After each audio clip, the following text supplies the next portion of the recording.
Welcome to the highlights of the second day of the Cornhill Test match at Old Trafford, with the West Indians beginning at 273 for 5. Gordon Greenidge batted right through yesterday for 128. Winston Davis came in as night watchman. A very important match this for Davis. He's in as a replacement for Malcolm Marshall. If he can make runs and take wickets, it'll put pressure on the West Indian selectors to leave him in the squad. 273 for 5 then at the start. And we pick up play now to 293 for 5 then at the start. And we pick up play now in the fourth ball of the second over. The man taking strike is Gordon Greenidge. Both of them is bowled wide. And the bowler now is Paul Allen.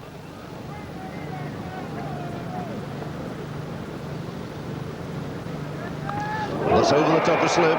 And both of them looks down. I think he's a little bit upset about the light. Don't think he saw too much of that. But we've seen both of them snatch chances like that in the past, but never had a price of laying a hand on it there.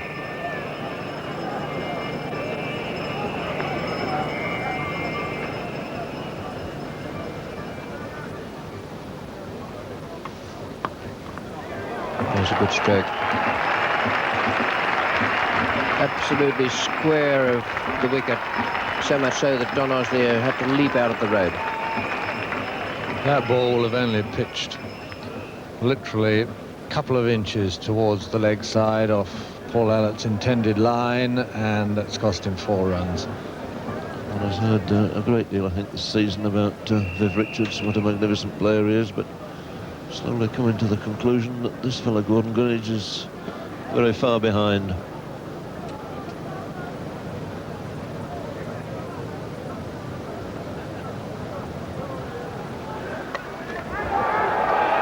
Runs immediately for Winston Davis. Pocock is the fielder.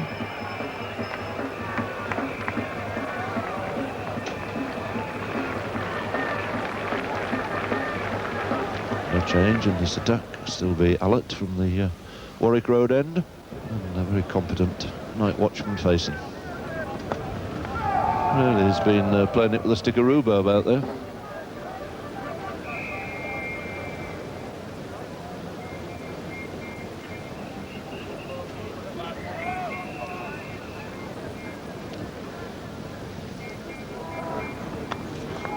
Beautiful shot through the offside.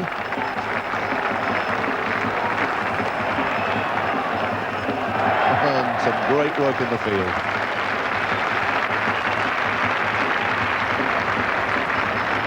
Well, that's brought the biggest round of applause of the morning, as you would expect, from the local boy, Graham Fowler. It really was a magnificent piece of work there. So many people would have given that away for 4. But, tremendous enthusiasm and application there. That takes Winston Davis into double figures. He's on 12.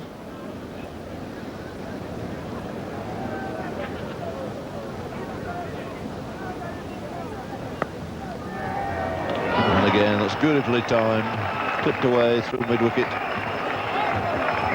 And we needed a Fowler there, I think, to pull that one up. A bit too quick for Nick Cook.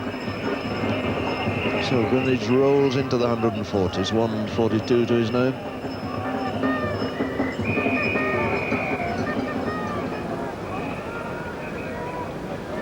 So it's Botham again. He's not bothering to run, he knows that's 4 from the moment it left the bat. It's already over the ropes. That was a short one, intended bouncer probably, and it got the crossback wallop. So that rattling 4 takes West Indies past 300. 302 now for 5, 16 of those to Davis. And hold your horses, he says. The captain's talking, in fact, David Gow having a word there at second slip.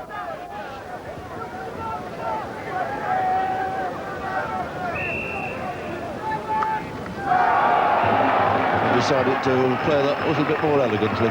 Stroked it away on the offside this time for 2.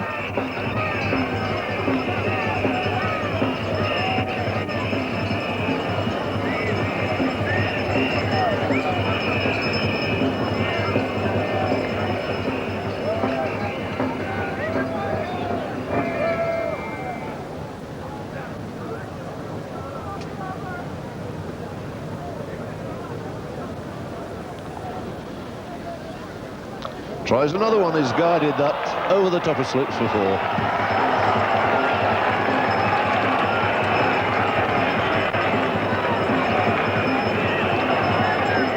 I know that Tom was a shot that I gather Leary Compson used to play quite frequently. Well, he paddled out gently over the slips.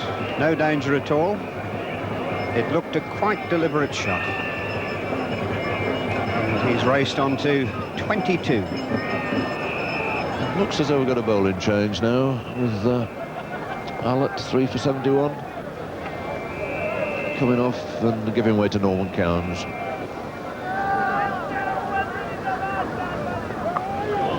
That's 4. Short, hooked away, no bother at all there for Greenidge. He'll whack those away all day as long as anybody's foolish enough to bowl there to him. Too short,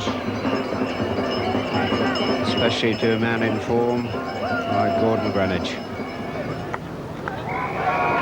Well, the chase for Fowler, and I think we've got to back him again. Yes, well done.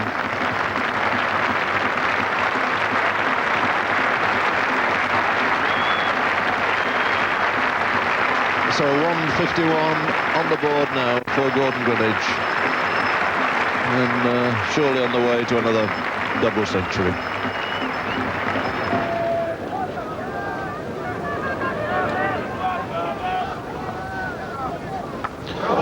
And he swung Norman Cowns away. In fact, that is about the length for anybody having a good swing at it.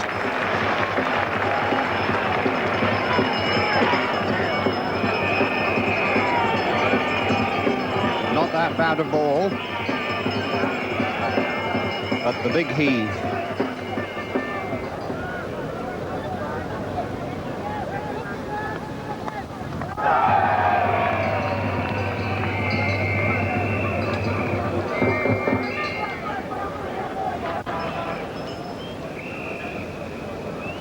I think Norman Cowns would much sooner have bowled at Headingley on a wicket which gave help all the way through to the quicker bowlers.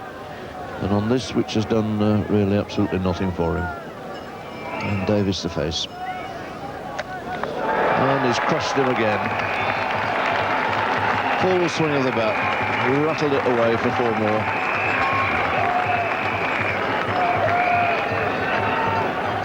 And a tremendous heave this by Winston Davis, right in the middle of the bat. And that brings up the 50 partnership, of which Winston Davis is the senior scorer.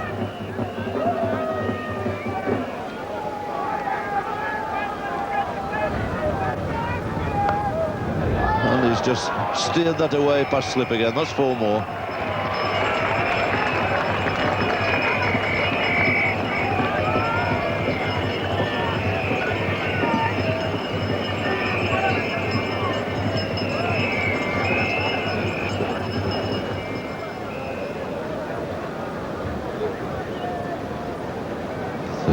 Now to Winston Davis. And, be a couple more there.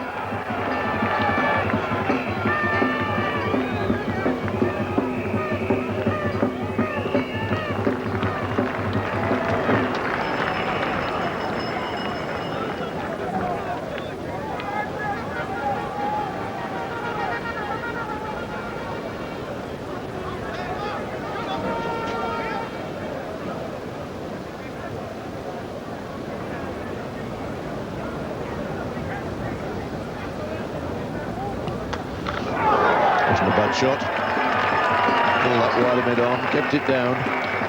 Should just be 3 runs this time.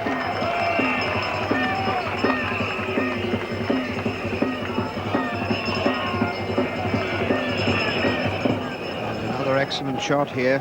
See how still he keeps his head still.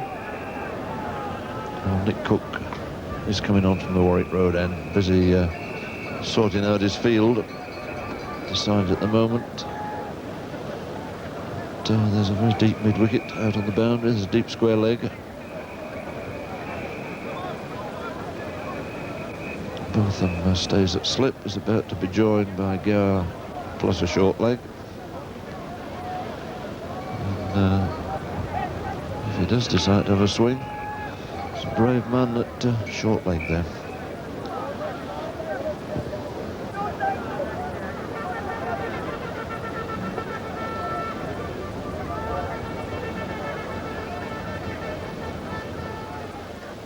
Quite sure Harold Bird's set in the field at the moment, it seems. He's brought Pocock a bit squarer.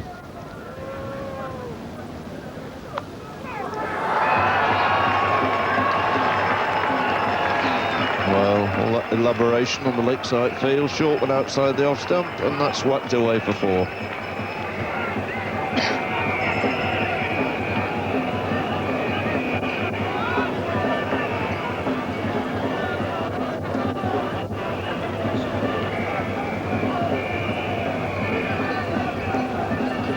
Six now to Winston Davis.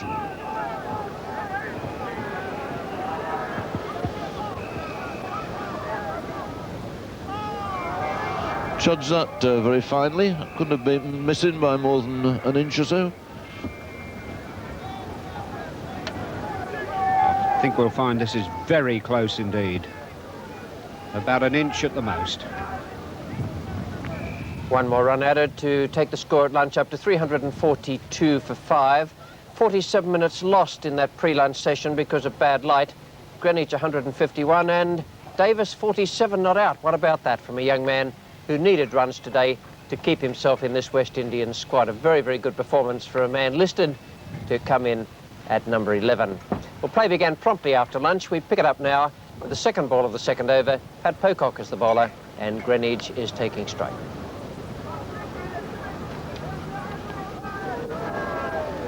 Nice top spinner from Pocock.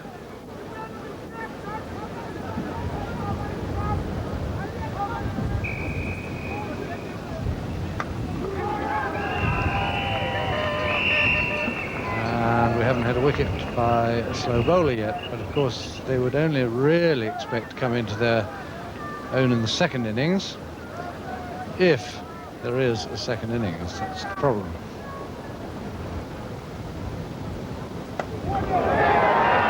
It's going to be safe.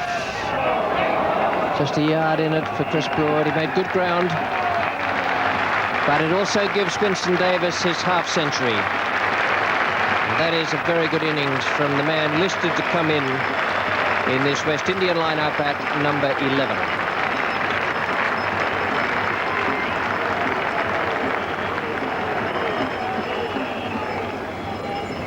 Nick Cook.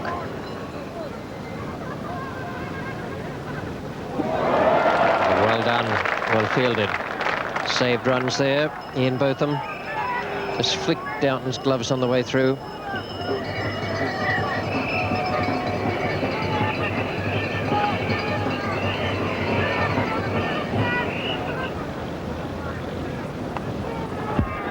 Oh, it's gone down, and what disappointment for Nick Cook.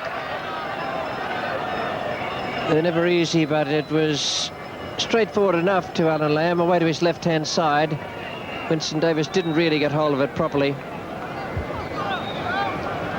179 now to Greenidge.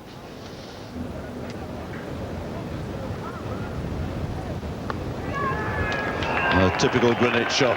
It's 4 from the moment it left the bat, not even bothering to run. It wasn't all that a bad delivery, in fact. It's dropped fractionally short. There's the movement here of Greenidge who made it into a scoring shot.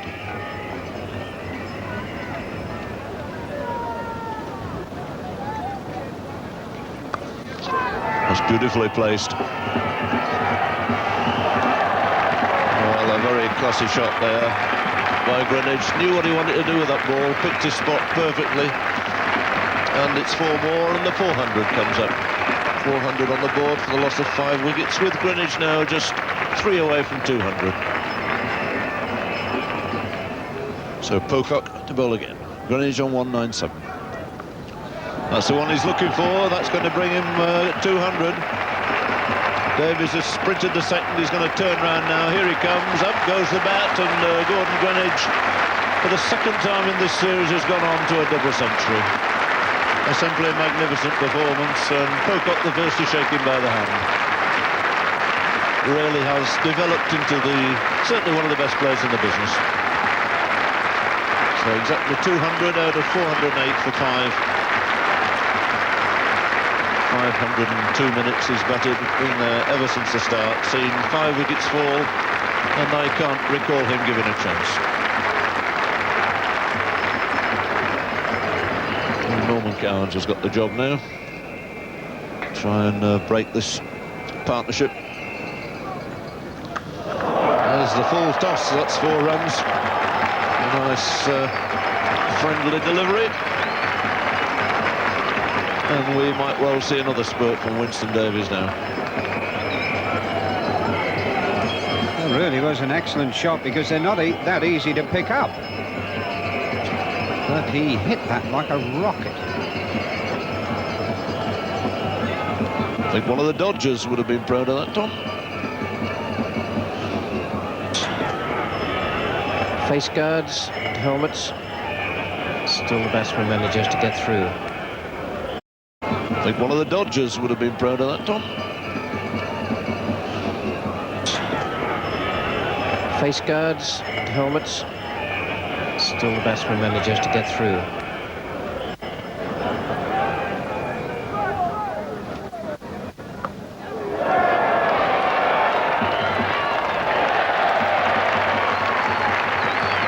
Six of the best.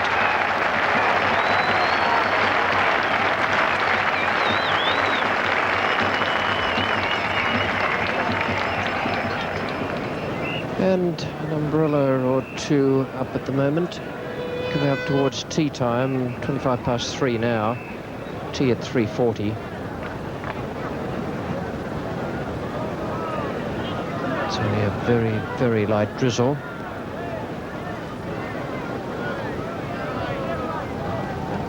Oh, that's a waste of time to Greenidge. That has gone at a fantastic rate off the middle of the bat.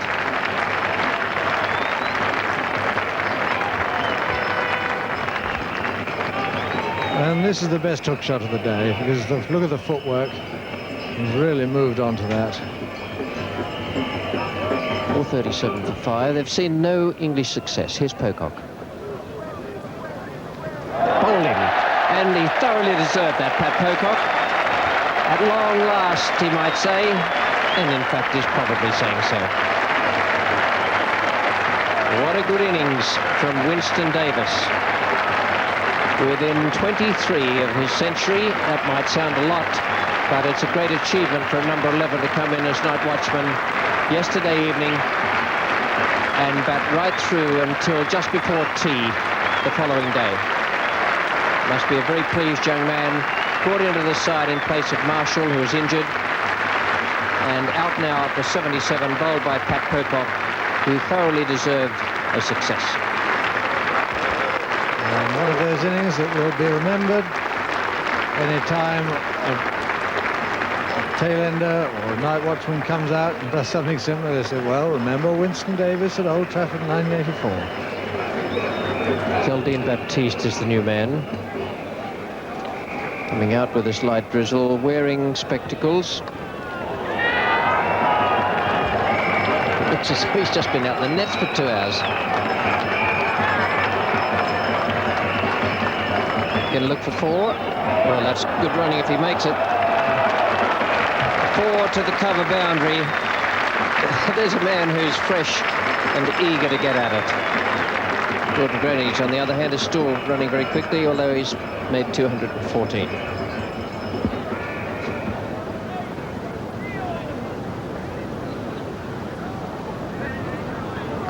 And he's done it again, so he's got 2. And you're absolutely right, Ted, that this is well deserved, and it often happens to a spinner who toils for nothing over after over and then gets a little bit of joy at the end. And all Pat's work is a little bit quicker, and he's got away to have a go at it, and he's done him for pace. 4:43 for 7, and a great effort that from Gordon Greenidge, the same score as he made in the Test match at Lord's, 200 and 14 not out. 77 to Davis, a good effort from him. Baptiste out to Pocock, as indeed was Davis, and that was a fine performance from Pocock to come back in that way. Well, tea was taken just a little bit early, and then 1 hour was lost because of bad light after the interval. We pick up play now with the first ball after the resumption. Allard is the bowler, and he's coming in to bowl to Greenidge.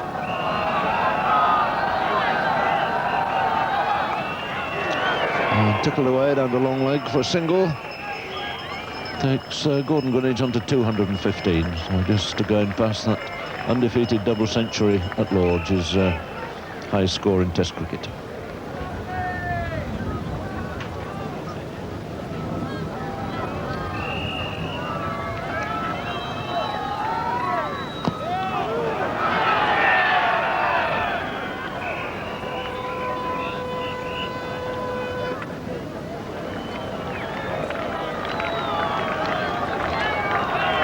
It's 4:47 for 7, and in fact the batsmen did look up at the West Indian dressing room when they were offered the light by the umpires there, and Clive Lloyd came to the door and waved them to stay on. Appreciated by the crowd, although I must say it is very dark out there. Spinner operating, Pat Pocock, so there's no physical danger to the batsman.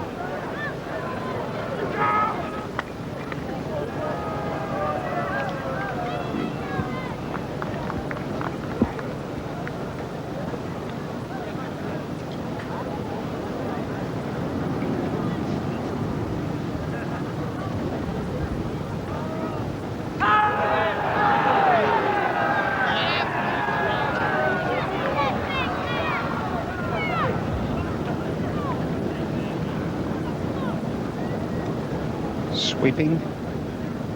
Very straight delivery indeed.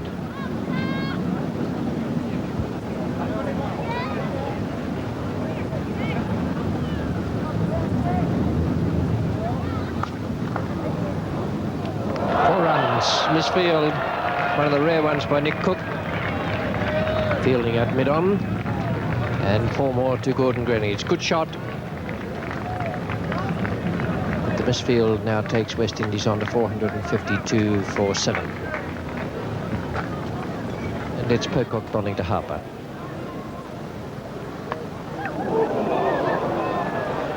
Once again, Paul Terry has hit. That's the second time in this innings, once in the knee and once under the heart.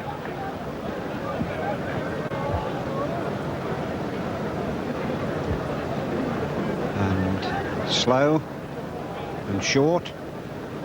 And a nasty blow there for Paul Terry.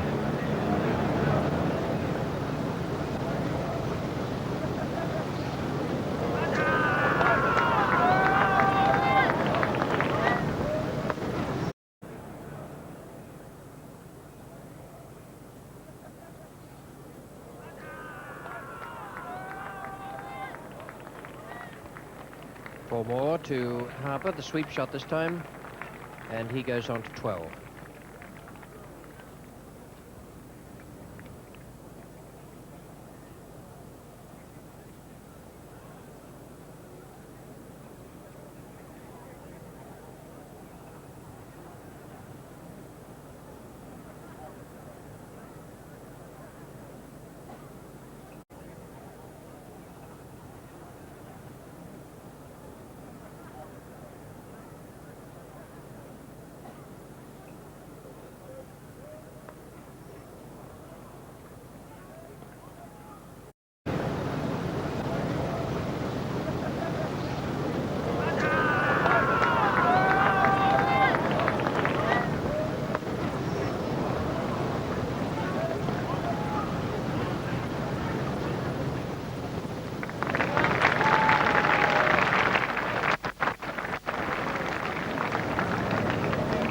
Nick Cook now bowling to Harper.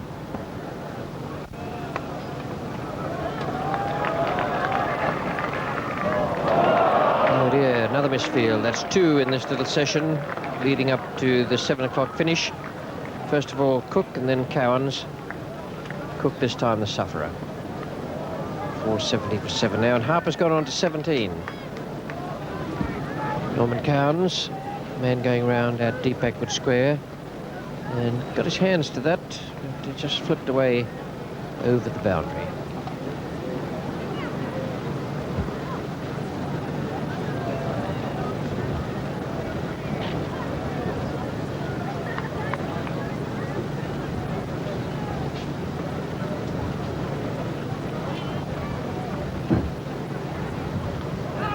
And he's gone. Pocock has struck again. This time it's Greenidge for 223. And Pat Pocock now is having quite a good day. Greenidge goes after a wonderful innings for the West Indies. He's batted almost 2 days, less the stoppages for bad light. A fine innings to follow on his double century in the Lord's Test match. Well, Gordon Greenidge once again rescuing West Indies when they're in terrible trouble at 70 for 4. Port Downton, old Pocock, 223. A stupendous innings. 584 minutes.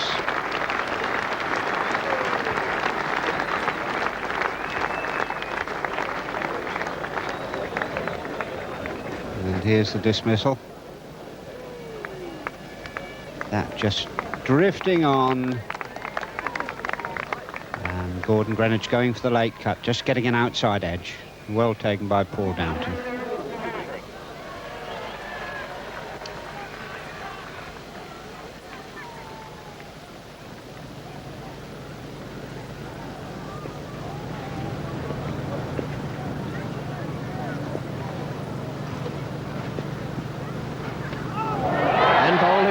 Or behind his pad, perhaps it went between his legs, but Nick Cook, the other spinner now, has some reward for a lot of hard work. 9 down for 471, and even more so now, it would appear the England openers maybe have maybe put through a torrid time out there in the last quarter of an hour of the second day. Well, unusual way to go. He's just got round his legs there. Wouldn't have pitched in any rough. There is some turn now, definite turn in this pitch. Pat Pocock's been turning it. He's just crept round the leg stump. Now, a conference between Gower, Botham and Pocock there. They won't be too concerned about picking up this last wicket. I'd suggest the conference will be to try and find some way of keeping Harper and Garner in for 10 minutes. Then they can try and knock them over.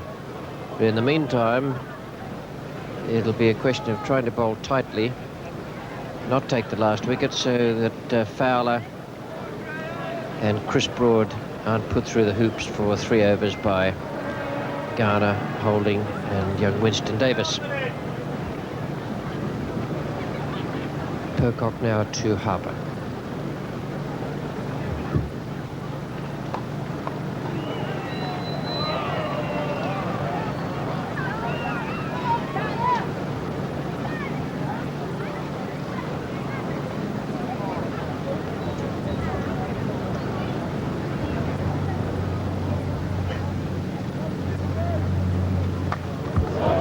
That is a terrific hit. That's over the fence and back into the seats. Oh, what a smash.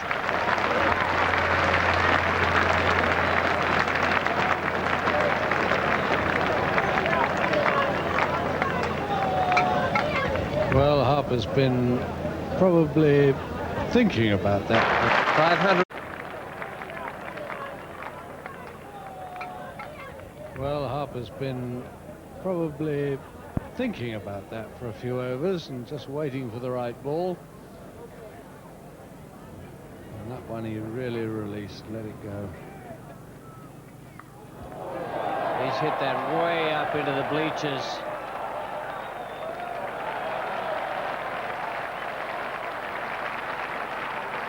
.500 up for the West Indies.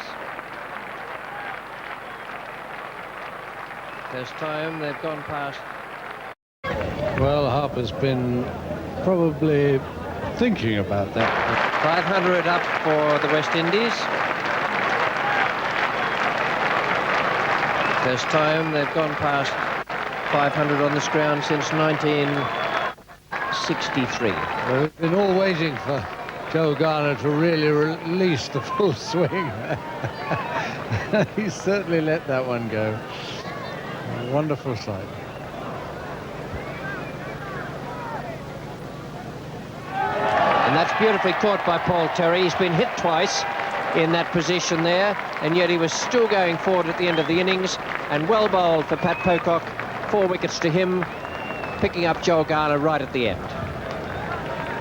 All out for the level 500, right on the dot of 7 o'clock, and a very good catch for young Paul Terry at the end.